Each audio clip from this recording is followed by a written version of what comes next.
शांताकारं भुजंगशयनं पद्मनाभं सुरेशं विश्वाधारं गगनसदृशं मेघवर्णं शुभांगं लक्ष्मीकान्तं कमलनयनं योगिभिर्ध्यानगम्यं वंदे विष्णु भवभयहरं सर्वलोकैकनाथं। मंगलम भगवान विष्णु मंगलम गरुणध्वज मंगलम पुंडरीकाक्ष मंगलाय तनोहरि। ओम नमो भगवते वासुदेवाय। आज का दिन आप सभी के लिए मंगलमय हो। तो आइए सुनते हैं पौष मास की कथा का 28वां अध्याय। ब्रह्मा जी नारद जी से आगे कहते हैं, जब संसार की रचना का समय होता है तब तपस्या, 9 प्रजापति, मरीचि आदि ऋषि और मेरे रूप में, जब सृष्टि की रक्षा का समय होता है तब धर्म, विष्णु, मनु, देवता और राजाओं के रूप में, तथा जब सृष्टि के प्रलय का समय होता है तब अधर्म, रुद्र तथा क्रोधवश नाम के सर्प एवं दैत्य आदि के रूप में सर्वशक्तिमान भगवान की माया विभूतियां ही प्रकट होती हैं। अपनी प्रतिभा के बल से पृथ्वी के एक एक धूलि कण को गिन चुकने पर भी जगत में ऐसा कौन पुरुष है जो भगवान की शक्तियों की गणना कर सके। जब वे त्रिविक्रम अवतार लेकर त्रिलोकी को नाप रहे थे, उस समय उनके चरणों के अदम्य वेग से प्रकृति रूप अंतिम आवरण से लेकर सत्य लोक तक सारा ब्रह्मांड कांपने लगा था।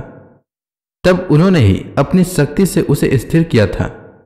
समस्त सृष्टि की रचना और संहार करने वाली माया उनकी एक शक्ति है।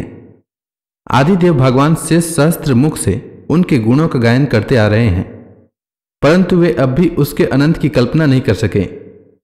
जो निष्कपट भाव से अपना सर्वस्व और अपने आप को भी उनके चरण कमलों में न्यौछावर कर देते हैं, उन पर वे अनंत भगवान स्वयं ही अपनी ओर से दया करते हैं और उनकी दया के पात्र ही उनकी दुष्कर माया का स्वरूप जानते हैं और उसके पार जा पाते हैं। प्यारे नारद, परम पुरुष की उस योग माया को मैं जानता हूं तथा तुम लोग भगवान शंकर, दैत्य कुलभूषण प्रहलाद, शत्रुपा, मनुपुत्र प्रियव्रत आदि और ध्रुव भी जानते हैं। इनके सिवा इक्ष्वाकु, पुरुरवा, मुचकुंद, जनक, रघु, सगर, गय, ययाति आदि तथा मानधाता, अलर्क, शतधन्वा, अनु, रंतिदेव, भीष्म, दिलीप, सौभरी, उतंक, शिबी, देवल, पिपलाद, सारस्वत, उद्धव, पराशर, भूरिश्रेण एवं विभीषण, हनुमान, सुखदेव, अर्जुन, विदुर और श्रुतदेव आदि महात्मा भी जानते हैं। जिन्हें भगवान के प्रेमी भक्तों का सा स्वभाव बनाने की शिक्षा मिली है, वे स्त्री, शूद्र, होण, भील और पाप के कारण पशु पक्षी आदि योनियों में रहने वाले भी भगवान की माया का रहस्य जान जाते हैं और इस संसार सागर से सदा के लिए पार हो जाते हैं। फिर जो लोग वैदिक सदाचार का पालन करते हैं, उनके संबंध में तो कहना ही क्या है। परमात्मा का वास्तविक स्वरूप एक रस, शांत, अभय एवं केवल ज्ञान स्वरूप है। न तो उसमें माया का मल है और न तो उसके द्वारा रची हुई विषमताएं ही। वह सत्य और असत दोनों से परे है। किसी भी वैदिक या लौकिक शब्द की वहां तक पहुंच नहीं है। अनेक प्रकार के साधनों से संपन्न होने वाले कर्मों का फल भी वहां तक नहीं पहुंच सकता। और तो क्या, स्वयं माया भी उसके सामने नहीं जा पाती, लजाकर भाग खड़ी होती है। परम पुरुष भगवान का वही परम पद है। महात्मा लोग उसी का शोक रहित अनंत आनंद स्वरूप ब्रह्म के रूप में साक्षात्कार करते हैं। स्वयंशील पुरुष उसी में अपने मन को समाहित करके स्थित हो जाते हैं। जैसे इंद्र स्वयं मेघ रूप से विद्यमान होने के कारण जल के लिए कुआं खोदने की कुदाल नहीं रखते, वैसे ही वे भेद दूर करने वाले ज्ञान साधनों को भी छोड़ देते हैं। समस्त कर्मों के फल भी भगवान ही देते हैं, क्योंकि मनुष्य अपने स्वभाव के अनुसार जो शुभ कर्म करता है वह सब उन्हीं की प्रेरणा से होता है। इस शरीर में रहने वाले पंचभूतों के अलग अलग हो जाने पर जब यह शरीर नष्ट हो जाता है, तब भी इसमें रहने वाला अजन्मा पुरुष आकाश के समान नष्ट नहीं होता। बेटा नारद, संकल्प से विश्व की रचना करने वाले षडैश्वर्य संपन्न श्रीहरि का मैंने तुम्हारे सामने संक्षेप से वर्णन किया।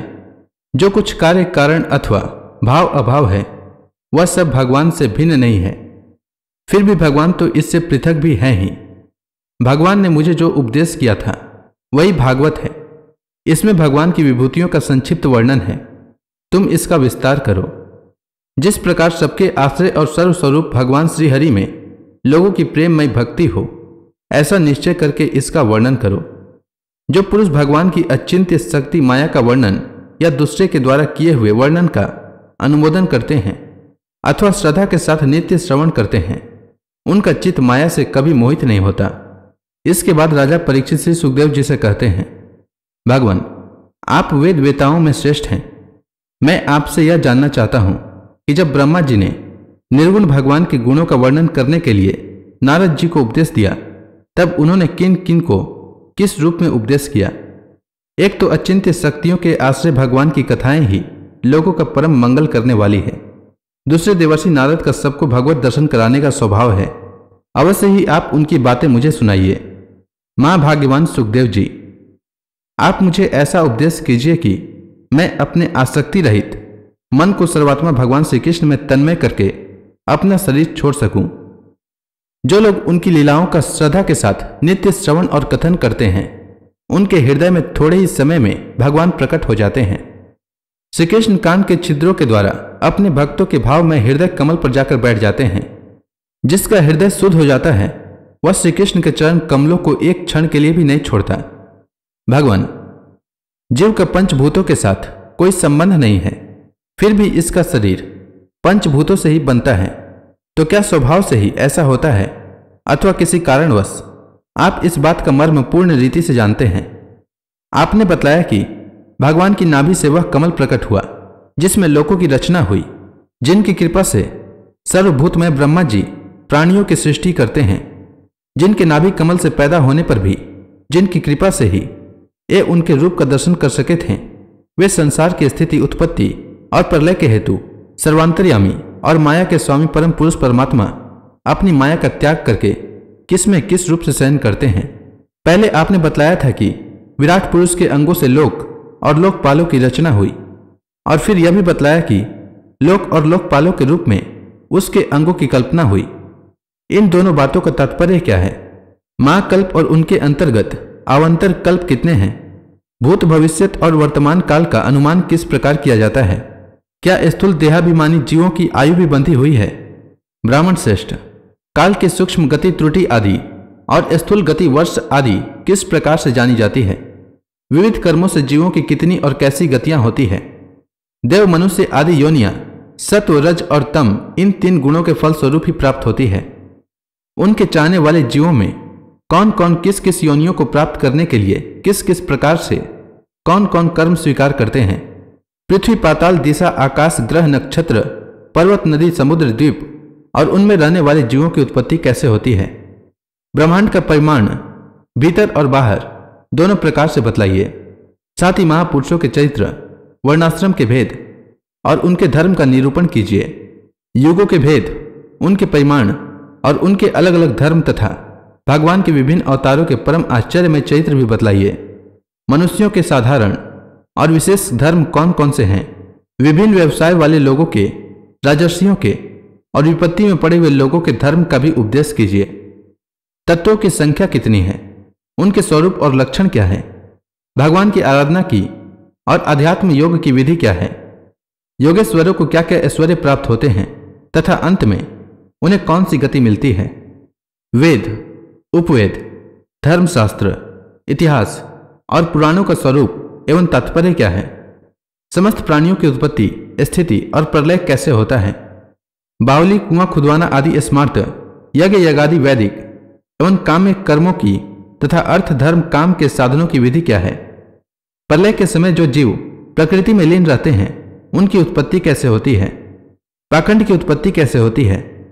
आत्मा के बंध मोक्ष का स्वरूप क्या है और वह अपने स्वरूप में किस प्रकार स्थित होता है?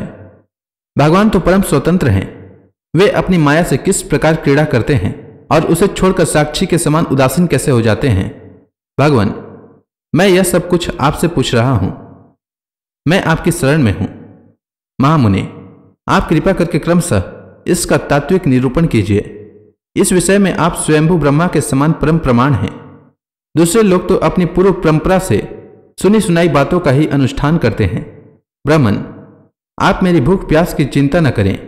मेरे प्राण कुपित ब्राह्मण के शाप से अतिरिक्त और किसी कारण से निकल नहीं सकते, क्योंकि मैं आपके मुखार विंद से निकलने वाली भगवान की अमृतमय लीला कथा का पान कर रहा हूं।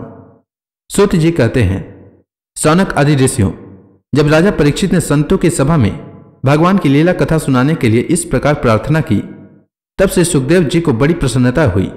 उन्होंने उन्हें वही वेद तुल्य श्रीमद् भागवत महापुराण सुनाया जो ब्रह्मकल्प के आरंभ से स्वयं भगवान ने ब्रह्मा जी को सुनाया था। पांडु वंश शिरोमणि परीक्षित ने उनसे जो जो प्रश्न किए थे वे उन सब का उत्तर क्रमशः देने लगे। तो इसी के साथ यह अध्याय समाप्त हुआ। इसके आगे की कथा मैं कल के अध्याय में सुनाऊंगा। तब तक के लिए भगवान हरि का नाम लेते रहें। तो प्रेम से बोली भगवान विष्णु की जय, श्री कृष्ण भगवान की जय, लक्ष्मी माता की जय, तुलसी माता की जय, समस्त देवी देवताओं की जय।